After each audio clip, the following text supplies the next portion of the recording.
ආයුබෝවන් අපේ මෑහුම් මහගෙදර YouTube video channel එකට ඔයගොල්ලන්ව සාදරයෙන් පිළිගන්නවා. අද මම කරන්නේ lazy daisy mesme යොදා ගැනීම hand embroidery එකක්. ඔයාලත් මේ scratch එක එහෙම නැත්නම් දල සටහන ඇඳ ගන්න. ඊළඟට මම මෙතන පෙන්නලා තියෙනවා මල කොටස් 4කට බෙදලා.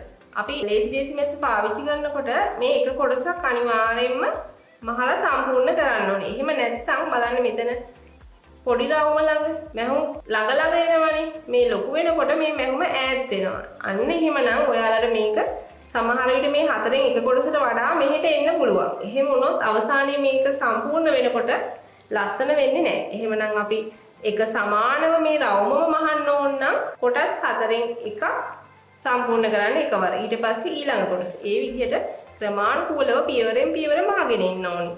අපි මේකට එම්බ්‍රොයිඩර් ෆ්‍රේම් එකක් මේ රෙදි මත තියලා හොඳට මේක ඇදලා තියාගන්න ඕනේ. වැටෙන්නේ නැතුව ඇද ගන්න ඕනේ. අපි පිටපත් කරගත්ත මෝස්තරයට මම මේකේ lazy daisy mesme, නැටි mesme, ඒ වගේම French knot එක පාවිච්චි. අපි නූලකට ගැටයක් දාගෙන lazy daisy mesme පටන් ගන්නවා.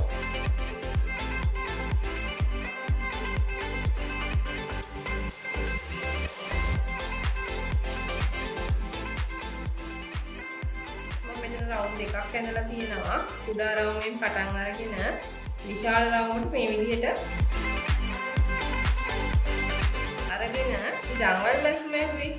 දන්වැල් මැස්ම විදිහට මෙන්න මේ විදිහට මැහුම හදා ගන්න. ඊට පස්සේ මෙතන ගැලවෙනවනේ අපි මේක ලොක් කරගන්න කුඩා මැහුමක් දානවා. අපි මුලින්ම මෙන්න මේ වගේ රවුමක් ඇඳ ගන්න ඕන. ඒ රවුමයි තව විශාලත්වයෙන් ඔයාලට කැමති ප්‍රමාණයකට රවුමක් ඇඳ ගන්න. රවුම් දෙකක් කුඩා රවුමයි ලොකු රවුමයි ඇඳ ගන්නවා. ඒකේ ඉඳන් මෙන්න මේ තියෙන කුඩා රවුමින් ඉඳන් ලොකු රවුමට තමයි අපි මේ මැහුම මහන්න ඕනේ. එහෙමනම් මේ රවුම අපි හතරට බෙදාගත්තොත් අපි පොඩි මාක් එකක් දාගමු.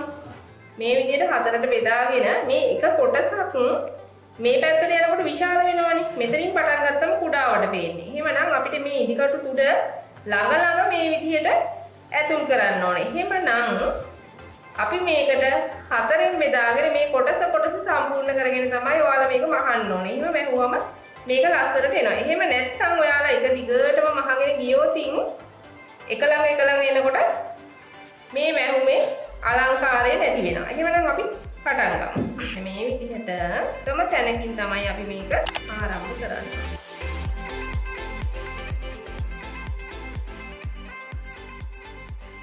තම ප්‍රමාණයට තමයි ටැග් කරගන්නත් ඕනේ.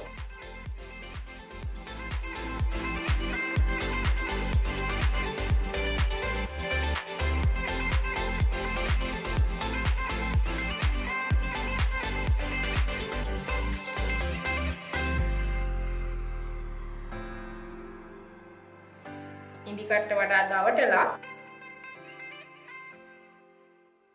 එතනින් ටැග් කරගන්න. එකම සමාන ගාන ටැග් කරන්න.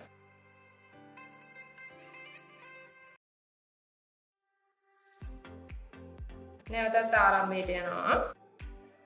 කුඩා රවුමෙන් පටන් අරගෙන ලොකු රවුමට මේ විදිහට ඉදි කටුව ගේන්න. නූල මේ වගේ දවටලා. දැන් ඔයගොල්ලන් දැන් තේරෙනවා අපි පටන් ගත්ත විදිහත් මේක අවසන් කරලා ටැග් කරගන්න විදිහත් දිගට මේ නම් අපි මහගෙන යමු මේ විදිහට.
දිගටම මහගෙන යමු. මේ වීම මම ඔයගොල්ලන්ට කිව්වා මේ විදිහට රවුමේ හතරෙන් එක කොටසක් මෙන්න මේ විදිහට මා ගන්නවා. මේ බලන්න මෙතන ළඟ තියෙනවා. එතකොට ලස්සනයි. මේක ඈත් වෙලා තියෙනවා ලොකු රවුම් පැත්තෙන්. මෙන්න මේ විදිහට ඊළඟට එන හතරෙන් එක කොටසත් ඒ වගේ කොටස් තුනක් අපිට ඉතුරු වෙලා තියෙනවානේ නේද? ඒ කොටස් තුනම සම්පූර්ණ මලම මහගමු. මේ තියෙන්නේ අපි දේසි මැස්මෙන් මහගත්ත මල. මේක සම්පූර්ණයෙන් මහල ඉවරයි. අපි ඊළඟට ෆ්‍රෙන්ච් නෝට් එකකින් මලේ මැද පුරවගමු.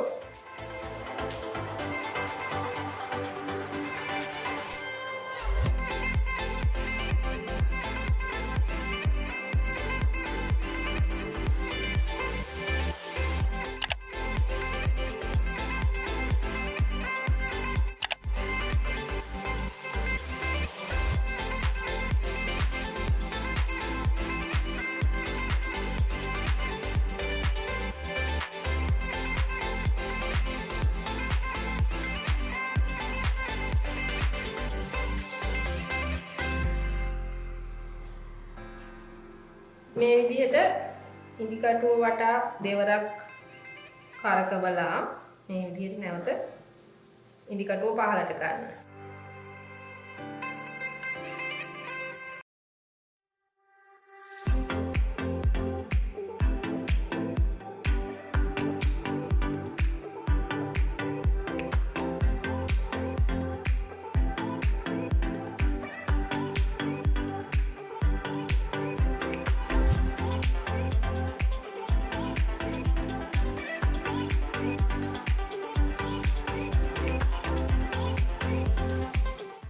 වටේටම ෆ්‍රෙන්ච් නෝට් එකෙන් රවුමක් ආකාරයට මහගමු.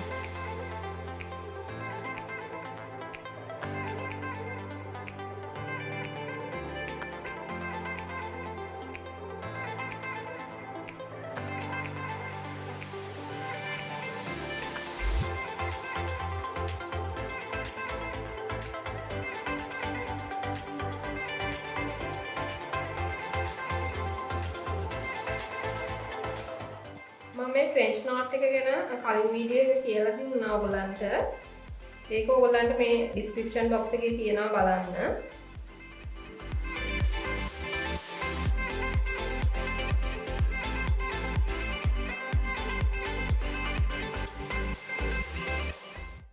අපි ෆ්‍රෙන්ච් නෝට් එක දාලා අවසන් අපිට ඊළඟට මේ තියෙන නැටි මැස්මෙන් මේ කොටස මහ ගන්න ඕන.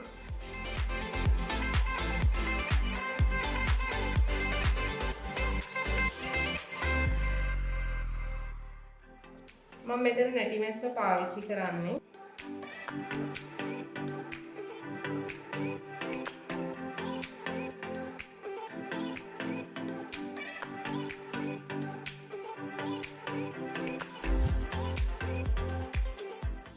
මේකට ඔයගලන්ට සම්පූර්ණ නූලම ගන්නේ නැතුව මේ කොටන් එකේ කොටසක් ගන්න පුළුවන්. මේක නූල් කොටස් 7ක් තියෙනවා. 7න් 4ක් හෝ 3ක් ගන්නත් පුළුවන්. එහෙම නැත්නම් මේ විදිහට දැම්මමත් ලස්සනයි.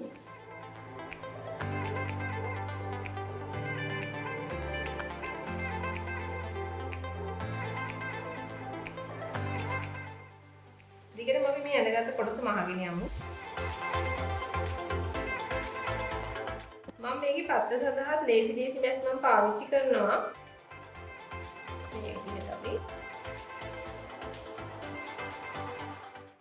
ගොඩාක් අද කරන්නේ නැතුව අතේ ගන්නට පොලේක ආකාරයට එනකොට නවත්තලා මේ විදිහට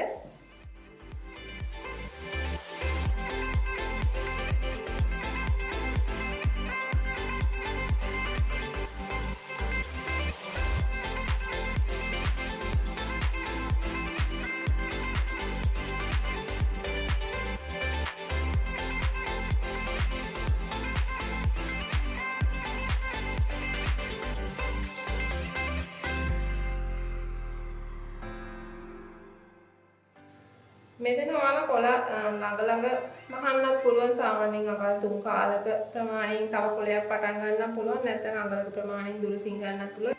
ඔයාලා කැමති විදිහට ඒක මහ ගන්න.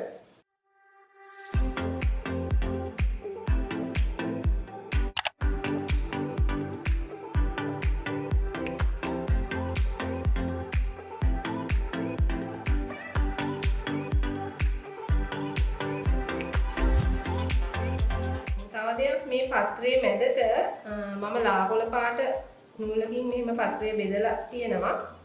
ඔයාලට අලංකාරය සඳහා එහෙමත් හදා ගන්න පුළුවන්. නැත්නම් වෙනත් කොළ වර්ණ පාවිච්චි කරන්නත් පුළුවන්.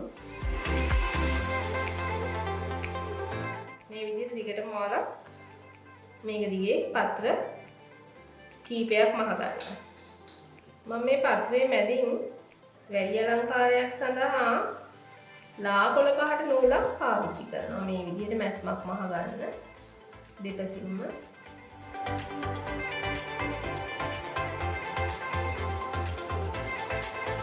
සම්පූර්ණ පත්‍රය පුරවන්නේ නැහැ. නමුත් අර හිරෙව්වා වගේ තමයි මේක අපිට පේන්නේ.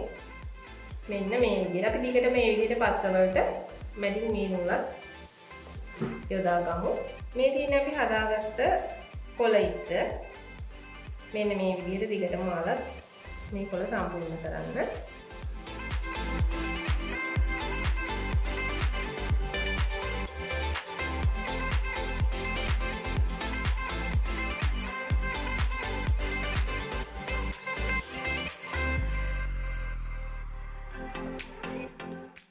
අපේ මල් මෝස්තරේ මෙතන මල් අතර හිඩසක් තියෙනවානේ.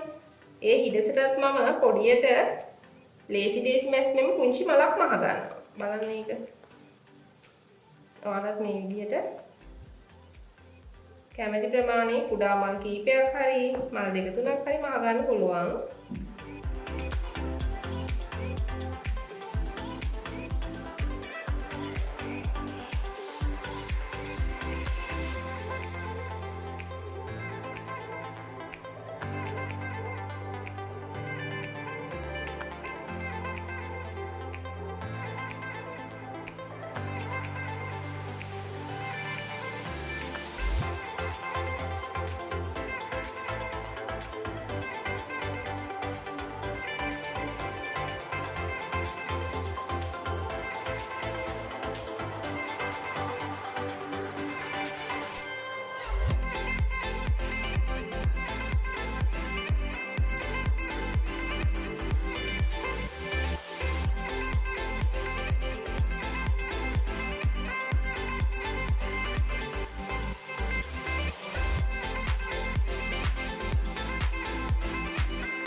දැන් කුඩාවට ගත්ත ලේසි ඩේසි මැස්මෙන් කුඩාවට ගත්ත මලත් මහලා අවසන්. අපි ඊළඟට මේ මල් අතරට පොඩි මල් කිනිත්තක් මහ ගමු.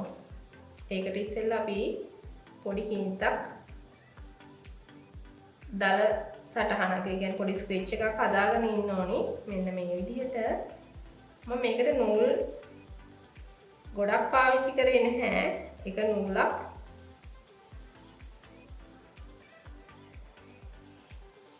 දෙකක් දාගෙන, ඒ කියන්නේ ඩබල් කරලා අරන් තියෙන්නේ.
අපි මේ මහගත්ත මල් කිනිත්තට ෆ්‍රෙන්ච් නෝට් එක ගානේ දාන්න ඕනේ.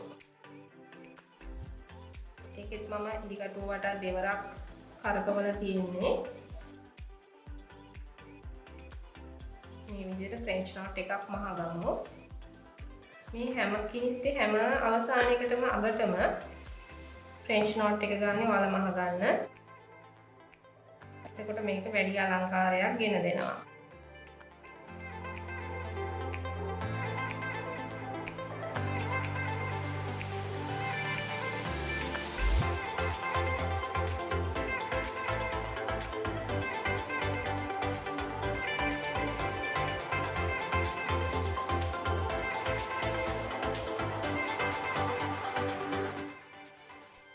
මේක ඔයාලා කැමති විදිහට ඉති වෙනස් කරගන්න පුළුවන්.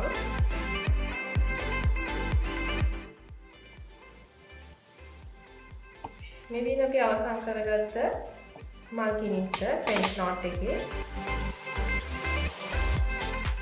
දැන් මේ මොස්තරේ මහලා ඉවරයි. මේ තියෙන ලේසි මැස්මින් ලස්සනට මහපු මල් තුනක් වර්ණ කීපයක් යොදාගෙන තියෙනවා. රතු සහ නිල්. ඒ වගේම කුඩා මල් වලට මම තැඹිලි පාට පාවිච්චි කරා. ඔයාලටත් පුළුවන් මේ වගේ ලස්සන මල් මොස්තරයක් මහන්න. මේ මම කොළ පාවිච්චි කරලා තියෙන්නේ ලේසි මැස්මෙන්ම තමයි. ඒ වගේම ෆ්‍රෙන්ච් නෝට් එක යොදාගෙන මේ මල් අතර තියෙන හිඩස පුරවා ගන්නත් පුළුවන්. එහෙමනම් ඔයාලා මේ වගේම ලස්සන මොස්තර මහන්න මේ ලේසි මැස්ම යොදා ගන්න.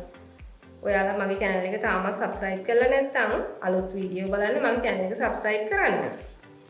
ඒ වගේම මගේ වීඩියෝ එකට like කරන්න, comment කරන්න, share කරන්න. එහෙමනම් අපි තවත් අලුත් වීඩියෝ එකකින් හම්බෙන්න තුරු ඔබට සුබ දවසක්.